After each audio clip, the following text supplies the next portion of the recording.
It's one of those moments that freezes time. A moment so devastating, so raw, that it pulls even the most broken people back into the same room. But not out of love, not out of healing, just pure, gut-wrenching grief.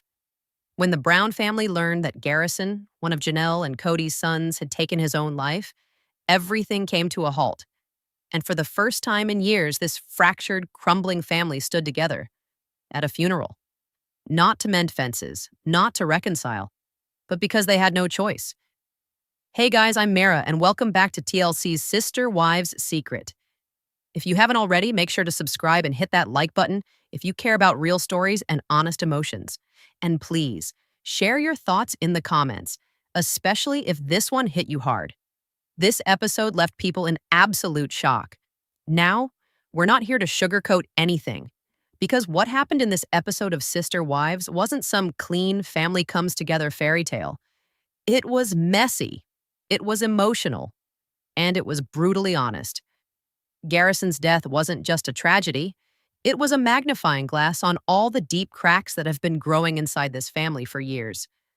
We're talking about emotional distance, favoritism, performative grief, and how some wounds just never get the chance to heal. What we saw wasn't just a family mourning a son and a brother, it was a family haunted by regret, haunted by years of dysfunction, estrangement, and silence. And while some members tried to show up with real sorrow, others were accused of turning that pain into a photo op. So today, we're going to break down what really happened, not what was said, but what was felt.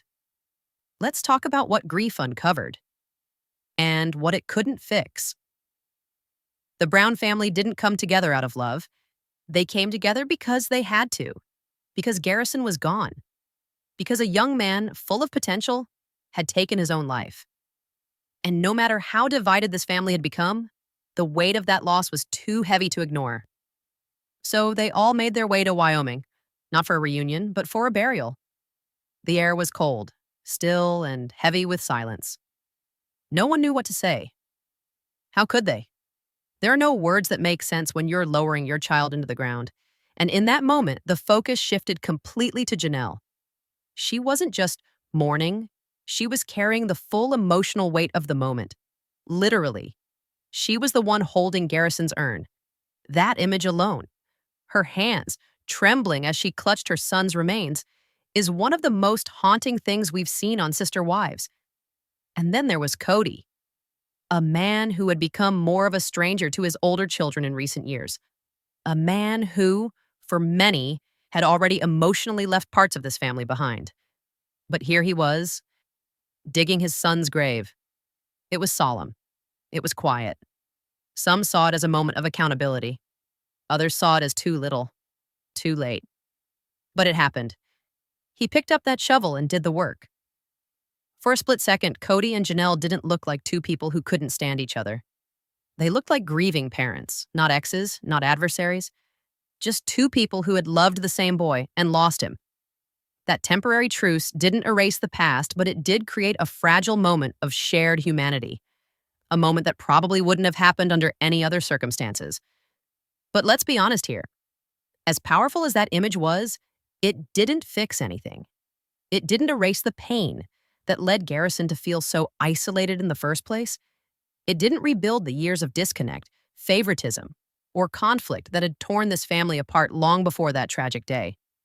Behind the solemn glances and stiff hugs, you could still feel the tension, the discomfort, the pain that wasn't just about death, but about life, about the way this family had been functioning, or rather, not functioning for years. The gathering in Wyoming was a funeral, not a reconciliation. Everyone was there for Garrison, not for each other. And while some viewers wanted this to be the start of healing, the truth is, it wasn't. This wasn't a turning point, it was a pause. A moment where grief forced everyone into the same space. But it didn't magically dissolve all the anger, resentment, and betrayal. This was a family brought back together by tragedy, not transformation. And if anything, it set the stage for even more difficult truths to come. Because the pain that surfaced here, it wasn't going away. There's a kind of silence that screams louder than any words, and in the Brown family, that silence lived between Madison and Cody. During the funeral, it was impossible not to notice it. How Madison kept her distance, how she avoided eye contact, how there was no hug, no shared words, no acknowledgement. And for viewers who followed Sister Wives for years, it wasn't surprising. It was devastating, yes, but not surprising. Because this wasn't just grief. This was pain built up over years. It was betrayal that had calcified into a permanent boundary. Madison, Janelle's daughter, has made it clear in subtle but undeniable ways. Cody and Robyn are not welcome in her life, and definitely not in her children's. It's not bitterness, it's self-preservation. Because she watched the man who was supposed to be her father consistently show up for one household while neglecting the rest. And when the cameras weren't rolling, when there were no confessional chairs or dramatic music, Cody wasn't reaching out. He wasn't calling. He wasn't showing up. Janelle herself admitted it. She said Cody hadn't even tried to connect with the kids, even as the family was drowning in grief after Garrison's death. There wasn't outreach. There wasn't a steady hand, just absence. And yet, in front of the cameras, Cody's confessions painted a different picture. A father who wished he'd done more, who said, "We thought there'd be more time." But the past doesn't lie, and neither do Madison's actions. Her choice to keep her children away from him was loud and clear. If you couldn't be there for me, you don't get access to them. What made this even harder for viewers to watch was the clear thread of favoritism that's run through the series for over a decade. Cody's shift toward Robyn, and the intense loyalty he's shown to her children, hasn't just strained his marriages. It's fractured his relationships with his older kids, especially those from Janelle and Christine. Garrison, Gabe, Maddie, they all saw it. They lived it. And now, that wound has left scars that no funeral can erase. There's a heartbreaking irony in how some of the kids, especially the siblings, tried to show up for each other at the funeral. We saw them share quiet moments, hugs, even soft smiles. There was a kind of tentative healing between them. A recognition that, despite the chaos the adults had created, they still had each other. But those same moments made the distance between the parents feel even colder. The children were trying. But the adults, still wrapped in their own bitterness, their own pride, their own unresolved drama, and Madison's refusal to let Cody back into her life was a bold, honest stand against the idea that family means automatic access, especially when you've chosen favorites for so long. So while the Browns stood together in Wyoming, the emotional walls between them were impossible to miss. And Madison wasn't the one who built them. She just stopped pretending they weren't there. While Janelle was quietly shouldering the unbearable weight of losing her son, Cody and Robyn were sightseeing. Yes, you heard that right. Just days after burying Garrison, photos and footage surfaced showing Cody and Robyn laughing, riding stagecoaches, and eating ice cream like they were on some kind of Western-themed getaway. It was jarring. It was tone-deaf. And for many fans, it was the moment that confirmed what they'd suspected for a long time. Cody's grief didn't seem to run as deep as the pain he projected on camera. Social media lit up. Viewers were stunned. How could any parent, especially one who had just put their child in the ground, be smiling in selfies, enjoying treats, and soaking up the local sights? There wasn't just anger, there was heartbreak. Because it wasn't just about what Cody and Robyn were doing. It was about what they weren't doing. They weren't sitting with Janelle. They weren't comforting the kids who were gutted by their brother's death. And they weren't grieving in a way that felt grounded in reality. Instead, it came off as shallow, staged, and performative, like Cody was more concerned about appearing like a grieving father than being one. And look, no one's saying there's only one way to grieve. People process trauma differently. But when the cameras cut to Janelle, her eyes hollow, her voice trembling, her body physically breaking under the strain, you couldn't deny the contrast. Her grief was quiet, relentless, and completely raw. You could feel the depth of her pain in every breath she took. Meanwhile, Cody and Robyn were giving vacation with a side of mourning. It was such a disturbing contrast, it didn't even feel real. The internet started calling it crocodile tears. That kind of crying that's all for show with no real emotion behind it. And honestly, that's exactly how it looked. Robyn, in particular, came under fire. Because while she wasn't Garrison's biological mother, she was part of the family. or at least she used to be. But rather than stepping up with empathy and unity, she seemed to disappear emotionally. And when she did appear, it felt stiff, disconnected, almost as if the weight of the moment just didn't reach her. For fans who have followed this family for years, it was confirmation that the emotional bonds between Cody and some of his children were more broken than anyone realized. This wasn't just about a photo op gone wrong. This was about a man who had been accused for years of playing favorites, now showing up for one part of the family while the rest were left to grieve alone. There was no mistaking it. The ice cream, the photos, the casual sightseeing. It all told a story of emotional detachment, of missed chances, of a father who may have loved his son but never quite showed up for him in the ways that mattered. And in a moment when unity was needed most, Cody's actions spoke louder than any eulogy ever could. In the aftermath of Garrison's death, Cody started speaking out. He shared reflections in confessional interviews, trying to explain the distance between himself and his son. He talked about regret, about not answering Garrison's messages, about thinking there would always be more time. On the surface, these words might sound heartfelt, but to many viewers, they felt hollow, almost like an attempt to clean up a reputation rather than truly confront the pain. Cody said, "We thought there would be time." But who is we?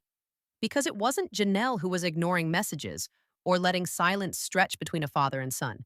It was Cody. And even in his expressions of remorse, he never really owned that. Instead of facing the hard truth, that his actions and repeated emotional absences helped create the fracture, he tried to spread the weight of guilt, to dilute it. And in doing that, the apology felt slippery. In those moments, it didn't feel like grief. It felt like narrative control. Fans who've been watching Sister Wives for years could spot it immediately. Cody wasn't telling the story of a father broken by loss. He was telling the version that made him look like a victim of circumstance. Like this just tragically happened, rather than being the direct result of years of neglect, favoritism, and failed relationships with his older kids.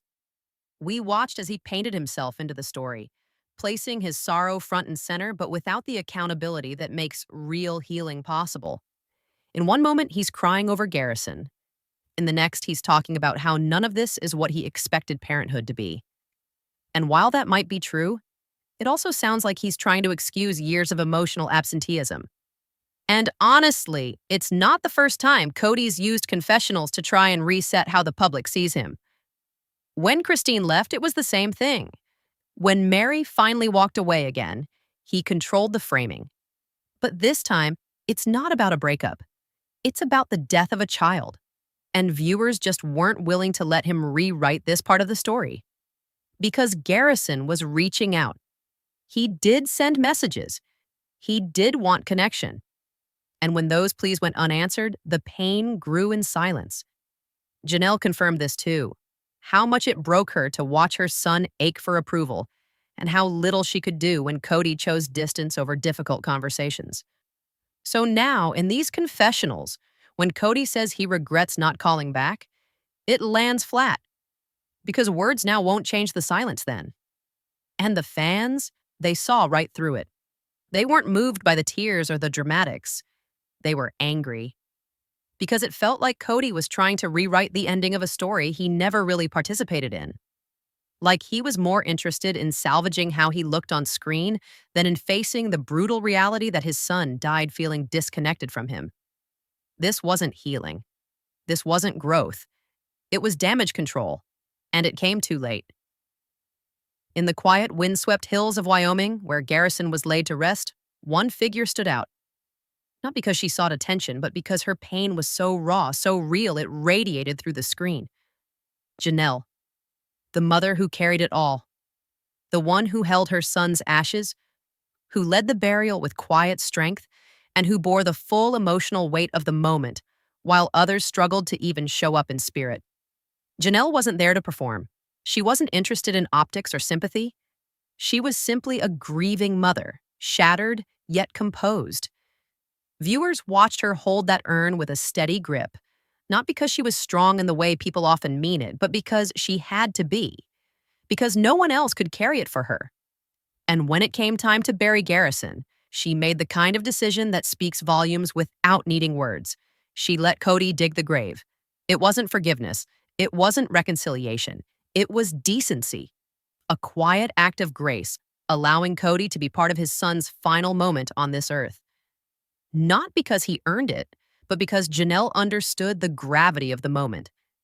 She didn't deny him that chance, even if he had denied Garrison so many others. And yet, it was Madison, Garrison's sister, who gave voice to the truth many were thinking but too polite to say out loud. She didn't mince words. She made it clear that letting someone back into your life, especially after repeated wounds, isn't as simple as showing up once the damage is done. Madison represented the kids who watched favoritism tear their family apart, who grew up watching their father prioritize one wife and her children over the rest, who learned early that love in their home came with conditions. When Madison refused to let Cody re-enter her world without real change, it wasn't cruelty. It was self-protection. It was boundary setting from someone who had seen too much and stayed quiet for too long. And fans resonated with that because they saw in her the reflection of so many children raised in homes where emotional needs were ignored and scars went unseen.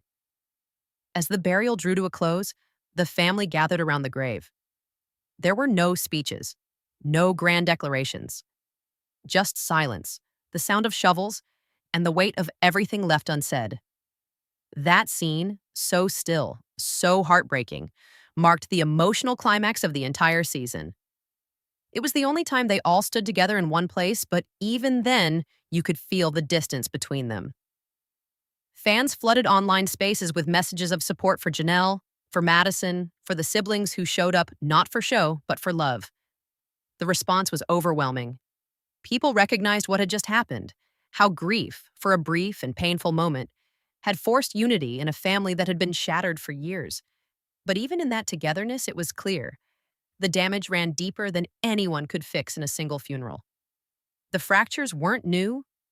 They were old, lived in, and some, like the silence between Cody and his older kids, might never fully heal. This wasn't closure. It was acknowledgement. That sometimes love isn't enough to fix what's been broken. And that even in loss, some people still choose to protect their peace instead of reopening wounds. Garrison's death brought them together, yes, but only for a moment. Because even in their shared grief, the Browns weren't gathered by love, they were gathered by loss. And when the dirt finally settled over Garrison's grave, so did the reality that for this family, some things may stay buried forever.